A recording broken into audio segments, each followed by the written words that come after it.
നമുക്കറിയാം ഈ കാലുകളിൽ നിന്ന് ഹൃദയത്തിലേക്ക് ഈ അശുദ്ധ രക്തങ്ങൾ എത്തുന്നത് വെയിൻസ് വഴിയാണ്. അപ്പൊ അതിന് മുകളിലോട്ട്, അതായത് ഗ്രാവിറ്റേഷണൽ ഫോഴ്സിനും എഗെയിൻസ്റ്റ് ആയിട്ടാണ് ഈ ബ്ലഡ് ഫ്ലോ നടക്കുന്നത്. അപ്പോൾ ഡിസ്റ്റൻസ് കുറയുക, ഹാർട്ടിൽ നിന്ന് കാലും ഹാർട്ടും തമ്മിലുള്ള ഡിസ്റ്റൻസ് കുറയുമ്പോൾ ഈ സർക്കുലേഷൻ ഒന്നും കൂടെ നമുക്ക് ഇമ്പ്രൂവ് ചെയ്ത് വരാൻ പറ്റും. അതായത് കാലുകൾ മടക്കി വെക്കുക, അല്ലെങ്കിൽ ഫോൾഡ് ചെയ്ത് വെക്കുന്നതും ചമ്രം പടിഞ്ഞിരിക്കില്ലേ, അങ്ങനെ ഇരിക്കുന്നതൊക്കെ വളരെയധികം നല്ലതാണ്. ഇനി ആയുർവേദത്തിൽ ഇത് ശിരാഗ്രന്ഥി എന്ന് പറയുന്ന ഒരു ഡിസീസുമായിട്ടാണ് നമ്മൾ കോറിലേറ്റ് ചെയ്യുന്നത്. ഇതിൽ നമുക്ക് രക്തമോക്ഷനാണ് മെയിൻ ട്രീറ്റ്മെന്റ് ആയിട്ട് പറയുന്നത്. അങ്ങനെയുള്ള ആളുകൾ കൂടുതൽ നേരം നിൽക്കുമ്പോൾ ഒരുപാട് ബ്ലഡ് ഹാർട്ടിലോട്ട് എത്താതെ അത് പൂൾ ചെയ്ത് കിടക്കും നമ്മുടെ കാലിൽ, അല്ലെങ്കിൽ കാലിൽ കെട്ടിക്കിടക്കുന്ന ഒരു അവസ്ഥ ഉണ്ടാകും. അതുപോലെ തന്നെ ഇരിക്കുമ്പോൾ കൂടുതലായിട്ടും കാല് തൂക്കിയിട്ടിട്ടാണ് ആളുകൾ ഇരിക്കുന്നത്. അതിൻ്റെ ഭാഗമായിട്ടും ഈ കാലിൽ ബ്ലഡ് അടിഞ്ഞു കൂടുന്നതിനുള്ള ചാൻസ് കൂടുതലാണ്.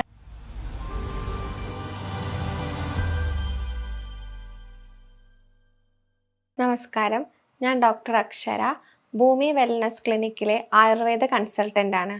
ഇന്ന് നമ്മൾ സംസാരിക്കുന്നത് വെരിക്കോസ് വെയിനിനെ കുറിച്ചിട്ടാണ്. അപ്പോൾ വെരിക്കോസ് വെയിൻ അറിയുന്നതിൻ്റെ മുന്നേ നമുക്ക് ബ്ലഡ് വെസൽസിനെ പറ്റിയിട്ട് ആദ്യം പറയാം. അതായത് ബ്ലഡ് നമ്മുടെ ശരീരത്തിൽ ഹൃദയത്തിലോട്ട് എത്തിക്കാനും അതുപോലെ സെല്ലുകളിലേക്ക് എത്തിക്കാനും നമുക്ക് എന്തൊക്കെയുണ്ട്, ആർട്ടറീസും ഉണ്ട്, അതുപോലെ വെയിൻസും ഉണ്ട്.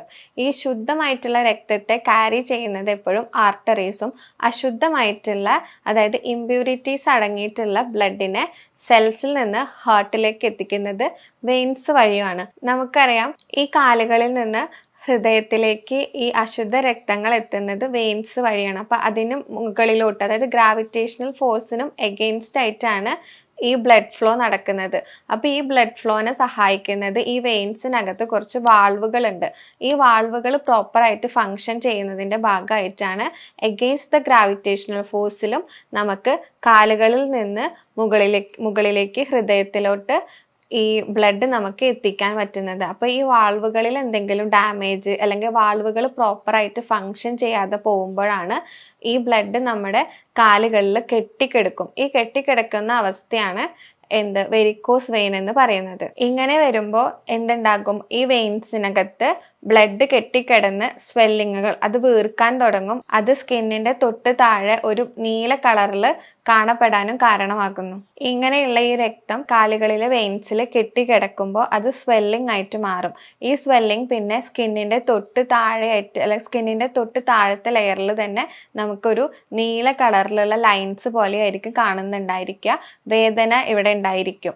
ഇത് കൂടി വരുമ്പോഴാണ് പേഷ്യൻറ്റിന് അല്ലെങ്കിൽ ആളുകൾക്ക് ഡെയിലി ആക്ടിവിറ്റീസിനൊക്കെ ഭയങ്കരമായിട്ട് ബുദ്ധിമുട്ടുണ്ടാക്കും. അതായത് ഒരുപാട് നടക്കാൻ പറ്റായിക, അല്ലെങ്കിൽ ഇരിക്കാനും നിൽക്കാനും കഴിയാത്ത ഒരവസ്ഥയിലോട്ട് എത്തിക്കുന്നത്. ഈ വെരിക്കോസ് വെയിൻ എന്ന് പറയുന്നത് ഒരു ഒക്യുപ്പേഷണൽ ഡിസീസ് ആയിട്ടാണ് പറയുന്നത്. അതായത് ജോലി സംബന്ധമായിട്ടുള്ള കാരണങ്ങൾ കൊണ്ടാണ് കൂടുതലായിട്ടും കാണപ്പെടുന്നത്. അതായത് ഒരുപാട് നേരം നിന്ന് ജോലി ചെയ്യുക, അല്ലെങ്കിൽ ഒരുപാട് ദൂരം നടക്കുക, അങ്ങനെയുള്ള കാര്യങ്ങൾ ചെയ്യുന്ന ആൾക്കാരിലായിരിക്കും ഇത് കൂടുതലായിട്ട് കണ്ടുവരുന്നത്.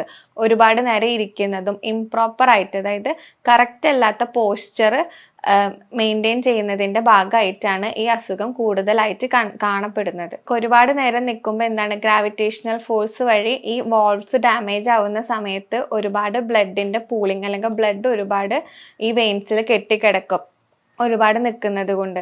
അതുപോലെ തന്നെ നമ്മൾ ഇരിക്കുന്ന സമയത്തായാലും കാലുകൾ തൂക്കിയിട്ടിട്ടാണ് ഇരിക്കുന്നത്. ഇതും എന്തുണ്ടാക്കും, ബ്ലഡ് വെസൽസിൽ അല്ലെങ്കിൽ വെയിൻസിനകത്ത് ബ്ലഡ് കെട്ടിക്കിടക്കുന്നതിൻ്റെ മറ്റൊരു കാരണമാകുന്നു. ഈ വെയിൻസിനകത്തുള്ള വാൾവുകൾ ശരിയായ രീതിക്ക് പ്രവർത്തിക്കുന്നില്ല, അല്ലെങ്കിൽ ഇംപ്രോപ്പർ ആയിട്ടുള്ള ഫങ്ഷനിങ് ചെയ്യുന്ന സമയത്ത്, അല്ലെങ്കിൽ അങ്ങനെയുള്ള ആളുകൾ കൂടുതൽ നേരം നിൽക്കുമ്പോൾ ഒരുപാട് ബ്ലഡ് ഹാർട്ടിലോട്ട് എത്താതെ അത് പൂൾ ചെയ്ത് കിടക്കും നമ്മുടെ കാലിൽ, അല്ലെങ്കിൽ കാലിൽ കെട്ടിക്കിടക്കുന്ന ഒരു അവസ്ഥ ഉണ്ടാകും. അതുപോലെ തന്നെ ഇരിക്കുമ്പോൾ കൂടുതലായിട്ടും കാല് തൂക്കിയിട്ടിട്ടാണ് ആളുകൾ ഇരിക്കുന്നത്. അതിൻ്റെ ഭാഗമായിട്ടും ഈ കാലിൽ ബ്ലഡ് അടിഞ്ഞു കൂടുന്നതിനുള്ള ചാൻസ് കൂടുതലാണ്. അതുപോലെ തന്നെ കിടക്കുന്ന സമയത്ത് 2 പില്ലോ ഹൈറ്റിൽ കാല് പൊക്കി വെക്കാൻ ശ്രമിക്കുക. ഇരിക്കുകയാണെങ്കിൽ തന്നെ എന്ത് ചെയ്യണം, വേറെ ഒരു സ്റ്റൂൾ എന്നല്ല, കുറച്ചും കൂടെ ഹൈറ്റിലോട്ട് വേണം നമ്മുടെ കാലുകൾ എപ്പോഴും വെക്കാൻ വേണ്ടിയിട്ട്. ഹാർട്ടിനോട് അടുത്തേക്ക് വരുന്ന രീതിക്ക് നമ്മുടെ എക്സ്ട്രിമിറ്റീസ്, അതായത് കാലുകൾ എപ്പോഴും ഹാർട്ടിനോട് അടുത്ത് വരുന്ന രീതിക്ക് വെക്കുന്നത് വളരെയധികം നല്ലതാണ്. കാരണം നമുക്ക് ഈ സർക്കുലേഷൻ ഇമ്പ്രൂവ് ചെയ്ത് കൊണ്ടുവന്ന ഈ ഡിസീസ് നമുക്കൊരു പരിധി വരെ കുറച്ചു കൊണ്ടുവരാൻ പറ്റും. ഇനി നമ്മൾ ഇരിക്കുന്ന സമയത്താണെങ്കിൽ കാല് നമ്മൾ ഇരിക്കുന്ന അതേപോലത്തെ മറ്റൊരു ചെയറിലോട്ടോ അല്ലെങ്കിൽ സ്റ്റൂളിലോട്ടോ ആയിരിക്കും കാല് പൊക്കി വെക്കുക. അതിനേക്കാളും നല്ലത് കുറച്ചും കൂടെ ഹൈറ്റിലേക്ക് നമ്മൾ കാല് വെക്കുന്നതായിരിക്കും. എന്ന് വെച്ചാൽ നമ്മുടെ ഹാർട്ടിനോട് ചേർന്ന് നിൽക്കുന്ന രീതിക്ക് എക്സ്ട്രിമിറ്റീസ്, അതായത് കാലുകൾ വെക്കുന്നത് വളരെയധികം നല്ലതായിരിക്കും. അപ്പം നമുക്ക് എന്തുണ്ടാവും, ഡിസ്റ്റൻസ് കുറയുമ്പോൾ സർക്കുലേഷൻ കൂടും. അപ്പോൾ ഡിസ്റ്റൻസ് കുറയുക, ഹാർട്ടിൽ നിന്ന് കാലും ഹാർട്ടും തമ്മിലുള്ള ഡിസ്റ്റൻസ് കുറയുമ്പോൾ ഈ സർക്കുലേഷൻ ഒന്നും കൂടെ നമുക്ക് ഇമ്പ്രൂവ് ചെയ്ത് വരാൻ പറ്റും. അതായത് കാലുകൾ മടക്കി വെക്കുക, അല്ലെങ്കിൽ ഫോൾഡ് ചെയ്ത് വെക്കുന്നതും ചമ്രം പടിഞ്ഞിരിക്കില്ലേ, അങ്ങനെ ഇരിക്കുന്നതൊക്കെ വളരെയധികം നല്ലതാണ്. നമ്മുടെ എക്സ്ട്രിമിറ്റീസ് നമുക്ക് മാക്സിമം ഹാർട്ടിനോട് ക്ലോസ് ചെയ്ത് വെക്കാൻ പറ്റുമെങ്കിൽ ഈ സർക്കുലേഷൻ ഇമ്പ്രൂവ് ചെയ്ത് നമുക്ക് കൊണ്ടുവരാൻ സാധിക്കും. പിന്നെ നമുക്ക് ചെയ്യാൻ പറ്റുന്ന കാര്യങ്ങൾ എന്തൊക്കെയാണെന്ന് വെച്ചാൽ നമ്മുടെ ഹാംസ്ട്രിങ് മസിൽസ്, അതായത് കാലുകളിലുള്ള മസിൽസ്, അതിനെ സ്ട്രെങ്തൻ ചെയ്ത് കൊണ്ടുവരിക. ആ മസിൽസിന് സ്ട്രെങ്തൻ വരുമ്പോൾ മസിൽസിൻ്റെ ഇടയിൽ കൂടിയാണ് നമ്മുടെ ഈ വെയിൻസ് ഒക്കെ പോകുന്നത്. അപ്പോൾ ഈ വെയിൻസിന് ഒരു പ്രഷർ കിട്ടും. ഈ പ്രഷർ കാരണം നമുക്ക് എന്തുണ്ടാവും, മുകളിലോട്ട് രക്തയോട്ടം മുകളിലോട്ട് കൂട്ടാൻ വേണ്ടിയിട്ട് വളരെയധികം സഹായിക്കും.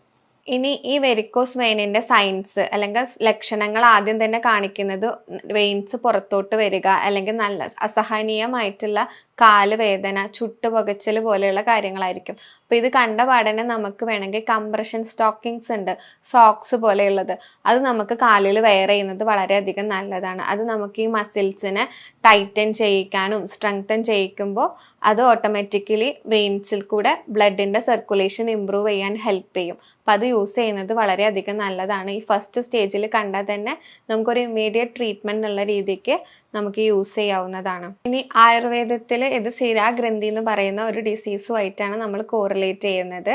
ഇതിൽ നമുക്ക് രക്തമോക്ഷനാണ് മെയിൻ ട്രീറ്റ്മെൻ്റ് ആയിട്ട് പറയുന്നത്. രക്തത്തിൻ്റെ ശുദ്ധി വരുത്തുക, അല്ലെങ്കിൽ രക്തത്തിൻ്റെ നമ്മൾ ഈ എക്സസ് ആയിട്ടുള്ള ബ്ലഡിനെ നമ്മൾ പുറത്തോട്ട് എടുക്കും. അതുപോലെ തന്നെ ധാരാളം ആളുകൾ മസാജ് ചെയ്യാറുണ്ട് കാലിൽ.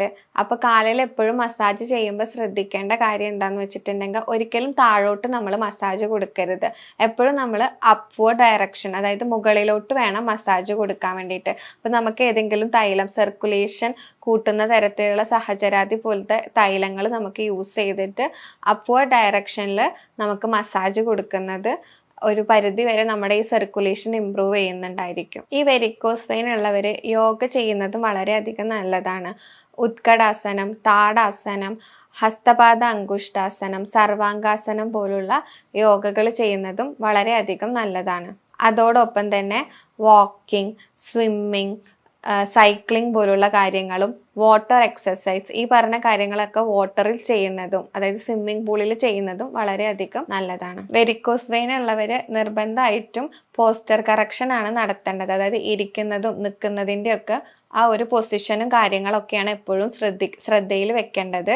ഈ പറഞ്ഞ കാര്യങ്ങളിൽ എന്തെങ്കിലും സംശയം ഉണ്ടെങ്കിൽ താഴെ കാണുന്ന നമ്പറിൽ നിങ്ങൾക്ക് കോൺടാക്റ്റ് ചെയ്യാവുന്നതാണ്. അടുത്തൊരു വീഡിയോ ആയിട്ട് വീണ്ടും കാണാം.